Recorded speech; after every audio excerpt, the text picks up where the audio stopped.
एक ऐसी बहू जो अपने परिवार की इच्छा मानते हुए एक नई नवेली दुल्हन एक मशहूर बाबा के आश्रम में साध्वी बनकर रहने लगी और अपने ससुराल वालों की तरह इस बाबा को भगवान मानकर उसकी पूजा करने लगी।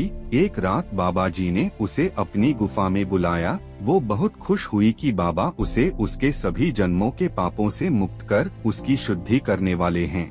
लेकिन जल्द ही उसका यह सपना टूट गया।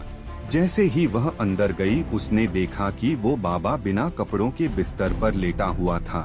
इससे पहले कि वो लड़की वहां से भाग पाती उस बाबा ने उसे जबरदस्ती अपनी तरफ खींच लिया और उस लड़की की चीखें उस सुनसान गुफा के सन्नाटे में कहीं गुम हो गई। भारत एक ऐसा देश है जहां गुरु को भगवान के समान दर्जा दिया जाता है। कई अच्छे संत हैं जो पूरी श्रद्धा और विश्वास से अपने भक्तों की सहायता करते हैं, लेकिन कुछ लोग ऐसे भी हैं जो इस विश्वास का गलत फायदा उठाते हैं। गुरमीत राम रहीम इंसान बाबा राम रहीम या बाबा इन ब्लिंग एक मशहूर बाबा जिसने लगभग 400 मर्दों की नसबंदी करवाई थी। बाबा गुरमीत राम रहीम सिंह एक ऐसा बाबा जो आश्रम में प्रवचन भी देता था और खुद की मूवीज और म्यूजिक वीडियो भी बनाता था। उसके इसी अंदाज ने बहुत कम समय में लाखों लोगों को उसकी तरफ आकर्षित कर दिया। अपनी दिव्य शक्तियां से भक्तों की परेशानियों को दूर करने के साथ ही उनका मनोरंजन करने वाला अध्यात्म और आधुनिकता का प्रतीक। इसी के साथ ही पीड़ित महिलाओं और वर्कर्स को अपनी बेरिया बनाकर उन्हें अपने आश्रम डेरा सच्चा सौदा में जगह देने के बाद वो बाबा महिला विकास का भी प्रतिनिधि बन गया। उनके इन सभी कामों से उसके फॉलोवर्स की उसके तरफ श्रद्धा और भी बढ़ गई। उनके लिए तो बाबा ही भगवान था, लेकिन फिर कुछ ऐसी बातें सामने आई जिसके बाद लगने लगा कि बाबा की ये अच्छी प्रतिमा शायद सिर्फ एक छलावा थी। साल 2002 में तब के प्राइम मिनिस्टर अटल बिहारी वाजपेयी जी के पास एक बेनाम खता है।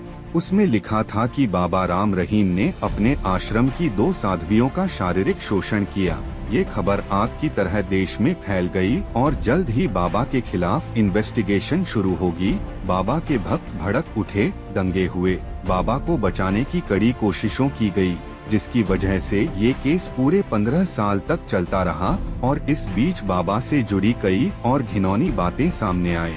2015 में हंसराज चौहान नाम के आदमी ने बाबर राम रहीम पर उसका जबरदस्ती ऑपरेशन कराकर उसे नपुंसक बनाने का केस किया और जल्द ही सामने आया कि हंसराज जैसे 400 और लड़कों के साथ यही घिनौनी हरकत हुई थी।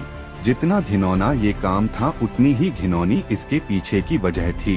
हंसराज के अनुसार बाबा चाहता था कि पूरे आश्रम में उसके अलावा कोई और पुरुष वहां लाए जाने वाली साध्वियों के साथ शारीरिक संबंध नहीं बना सके।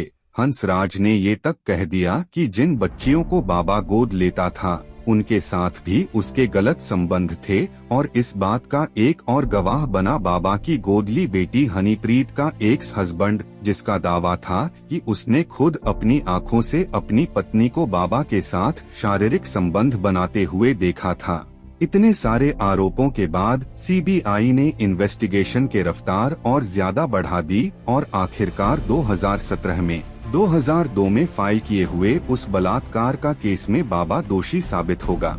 इसी के साथ कोर्ट में ये खुलासा भी हुआ कि 2003 में इसी केस को इन्वेस्टिगेट कर रहे जर्नलिस्ट रंजीत सिंह पर बाबा के फॉलोवर्स ने सरेआम गोलियां चलाकर उनकी हत्या कर दी। इन दोनों अपराधों के लिए बाबा राम रहीम को 20 साल की सजा सुनाई गई, लेकिन जब पुलिस उसे पकड़ने आई तो फिर एक बार उसके फॉलोवर्स ने तबाही मचाना शुरू कर दिया। उन्होंने पुलिस पर हमला कर दिया, उनकी गाड़ियां जलाई, रास्ते पर पत्थर और किले बिछा दी। उन्होंने ठान लिया था कि वो किसी भी हालत में पुलिस को बाबा तक पहुंचने नहीं देंगे।